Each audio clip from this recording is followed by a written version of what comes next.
আজ আবারও চলে এলাম আরও একটি রেসিপি নিয়ে তোমাদের সাথে শেয়ার করতে বাঙালিয়ানা জবার রান্নাঘরে।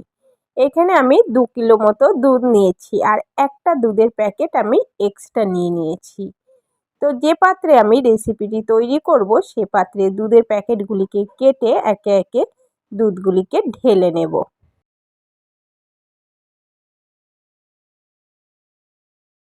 সম্পূর্ণ দুধটাকে নেওয়া হয়ে গেছে। এখানে আমি 2 কিলো দুধ নিয়েছি, সেই জন্য এখানে আমি 200 গ্রাম মতো চাল নিয়েছি গোবিন্দভোগের। এখানে তেজপাতা, এলাচ, কাজু, কিশমিশ নিয়েছি আর নিয়েছি 1 বাটি লাল বাতাসা। গ্যাস ধরিয়ে গ্যাসে দুধের কড়াইটা বসিয়ে তাতে এলাচ ও তেজপাতা দিয়ে দুধটাকে ভালোভাবে জাল করে নেব। যতক্ষণ দুধটা ফুটছে তার মধ্যে আমি চালটাকে রেডি করে নিচ্ছি।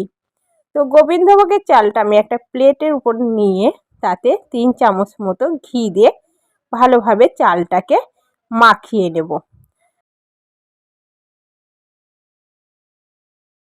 ঘি দিয়ে চালটাকে ভালো করে মাখিয়ে নিয়েছি। এদিকে দুধটাও খুব সুন্দরভাবে ফুটে গেছে।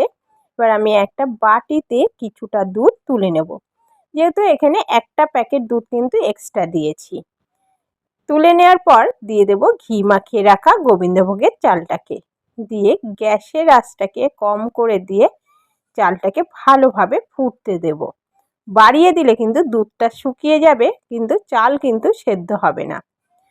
এদিকে যে বাটিটাই আমি দুধটা তুলে নিয়েছি তাতে 1 প্যাকেট মতো আমুল স্প্রে দিয়ে দুধটাকে ভালোভাবে গুলিয়ে নিয়ে রেখে দেব। এইদিকে চালটা খুব সুন্দরভাবে কিন্তু সেদ্ধ হয়ে গেছে। এই পর্যায়ে দিয়ে দিচ্ছি 4 চামচ মতো চিনি, তাতে চালের মধ্যেও মিষ্টিটা ঢোকে আর খেতেও খুব সুন্দর হয়। চিনিটাকে ভালোভাবে মিশিয়ে নিয়ে দিয়ে দেব বাতাসাগুলিকে। বাতাসাগুলিকে দেওয়ার পরে আঁচটাকে আবারও কম করে রেখেই কিন্তু পুরো পায়েসটা তৈরি করতে হবে। তো চিনি ও বাতাসাটাকে খুব ভালোভাবে জাল করে নিয়েছি। পায়েসটা খুব সুন্দর কালার এসে গেছে। লাস্টে নামানোর আগে ধুয়ে রাখা কাজু কিশমিশগুলিকে দিয়ে 2 মিনিট ভালো করে ফুটিয়ে নিয়ে যে দুধটাকে আমি গুলিয়ে রেখেছিলাম আমুল স্প্রে দিয়ে, সেই দুধটাকে দিয়ে আরও 2 মিনিট মতন ফুটিয়ে নামিয়ে নেব। পুরো রেডি হয়ে গেল খুব সুন্দর বাতাসা দিয়ে দুধের পায়েস। পায়েস খেতে কারা কারা পছন্দ করো বা কাদের এই পায়েসের রেসিপিটি ভালো লেগেছে অবশ্যই কিন্তু কমেন্ট করে জানিও। আর এরকম সুন্দর সুন্দর রেসিপি পেতে গেলে যেসব বন্ধুরা আমার চ্যানেলটিকে এখনও সাবস্ক্রাইব করোনি তারা চ্যানেলটিকে সাবস্ক্রাইব করে পাশে থাকা বেল আইকনটি ক্লিক করে দিও। আর যেসব বন্ধুরা ফেসবুক থেকে দেখছো তারা ফেসবুক চ্যানেলটিকে ফলো করে দিও। আজ এখানেই শেষ করছি, ধন্যবাদ।